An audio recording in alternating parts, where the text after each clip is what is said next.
Olá, você está no canal Chave Fechadura, do professor e farmacêutico Leandro Giorgetti. Sejam muito bem-vindos, futuros colegas e estudantes de graduação de farmácia, a este nosso resumo explicativo. Hoje a nossa missão aqui é muito clara, tá? A gente vai pegar toda aquela base teórica que vocês já conhecem, a biologia, a fisiologia, a farmacologia pura, e conectar isso direto com a vida real, com a prática clínica do dia a dia. O papo de hoje é sobre o cuidado farmacêutico em gestantes e lactantes. É um grupo de pacientes que, vamos combinar, exige um nível de conhecimento técnico altíssimo. Então preparem as anotações, porque o que a gente vai ver aqui hoje é absolutamente fundamental. Para organizar as ideias, a gente dividiu essa nossa análise em 5 passos bem diretos. Primeiro, fisiologia e farmacocinética na gestação. Depois, a barreira placentária. Na sequência, segurança fetal e teratogenicidade. Em seguida, a farmacoterapia e a lactação. E para fechar a discussão, o cuidado farmacêutico na prática. Então, bora começar pelo começo, tópico 1, fisiologia e farmacocinética na gestação. A primeira coisa que a gente precisa ter em mente é que o organismo de uma mulher grávida definitivamente não funciona como o de um adulto padrão. Pensa bem, impulsionado por uma verdadeira avalanche de hormônios como a progesterona e o estrogênio, o volume sanguíneo da mulher se expande numa taxa absurda de 30% a 50%. E para dar conta de bombear todo esse volume extra, o débito cardíaco aumenta pra caramba e a taxa de filtração lá nos rins, a filtração glomerular, também vai nas alturas. Ou seja, os sistemas cardiovascular e renal estão trabalhando numa sobrecarga fisiológica tremenda para poder sustentar o desenvolvimento do feto. E claro, essa montanha-russa biológica cobra um preço direto na hora da gente administrar qualquer fármaco. E aí que entra o famoso sistema ADME. Olha como essas mudanças bagunçam tudo.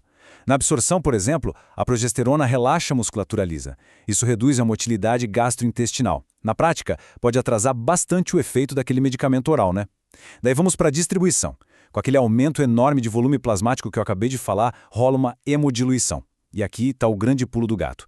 Com menos albumina dando sopa no sangue, sobra uma fração livre muito maior de certos fármacos circulando ativamente, o que pode jogar toxicidade lá para o teto. Para completar o pacote, o metabolismo hepático muda a atividade das enzimas e, na excreção, aquele aumento no fluxo sanguíneo renal faz com que medicamentos hidrossolúveis sejam eliminados super rápido.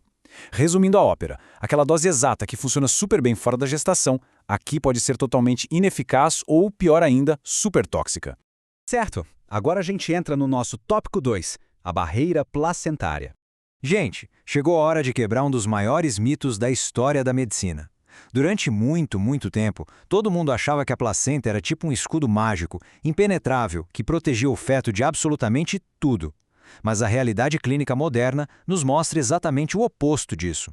A placenta era, na verdade, uma membrana semipermeável. A grande maioria dos fármacos e xenobióticos passa por essa barreira numa boa, livremente, principalmente por difusão passiva, sabe? Só buscando aquele equilíbrio de concentração. O feto não está protegido em uma redoma. Ele fica diretamente exposto a cada decisão terapêutica que nós, profissionais de saúde, tomamos. O que nos leva direto para o tópico 3, segurança fetal e teratogenicidade. A história já nos deu algumas lições muito duras sobre a segurança fetal. Pensem na tragédia da talidomida, lá na década de 1950. Ela causou malformações severas e literalmente mudou para sempre o nosso nível de rigor farmacológico. Para organizar todo esse risco, o FDA criou uma categorização que é o nosso guia de sobrevivência.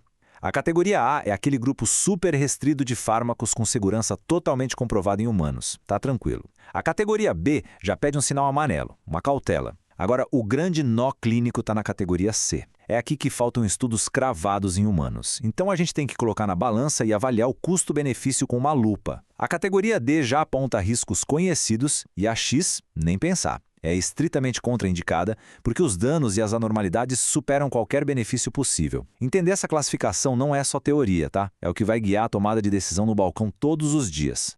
Avançando no tempo, chegamos ao nosso tópico 4, farmacoterapia e a lactação. Então o bebê nasceu. Missão cumprida, certo? Errado. Os cuidados não param por aí. A amamentação abre uma nova via de excreção que exige a mesma atenção redobrada. As glândulas mamárias. Fármacos passam para o leite materno com muito mais facilidade se eles tiverem algumas características físico-químicas bem específicas. Quais são elas? Baixo peso molecular, uma elevada lipossolubilidade, baixa ligação às proteínas do plasma e se estiverem na sua forma não ionizada. Ah, e tem mais um detalhe crucial. Naqueles primeiros dias logo após o parto, durante a produção do colostro, os espaços intercelulares nos alvéolos mamários são maiores. Isso significa que a transferência de substâncias é ainda mais intensa. Mas atenção, o desmame precoce quase nunca deve ser a primeira resposta para um tratamento. A jogada certa, sempre que possível, é selecionar criteriosamente um fármaco com um perfil muito mais seguro. E com isso, a gente desembarca no nosso último e mais prático ponto. Tópico 5. O cuidado farmacêutico. Beleza, mas como é que a gente pega toda essa avalanche de dados fisiológicos e químicos e transforma isso em saúde pública de verdade? Bom, as estatísticas mostram que até 90% das gestantes vão consumir pelo menos um medicamento durante a gravidez. Isso coloca o farmacêutico na linha de frente dessa defesa. Nosso papel clínico inclui combater de forma ferrenha a automedicação e o uso daqueles MIPs que nem foram avaliados direito para gestantes. Cabe a nós evitar a polifarmácia a todo custo, monitorar coladinho ali as doenças crônicas ou gestacionais, como a hipertensão e o diabetes, e, claro, fornecer uma educação em saúde impecável. Seja lá no balcão da farmácia ou dentro do consultório, nós somos literalmente os grandes guardiões do uso racional de medicamentos. A ciência, ela não para de avançar.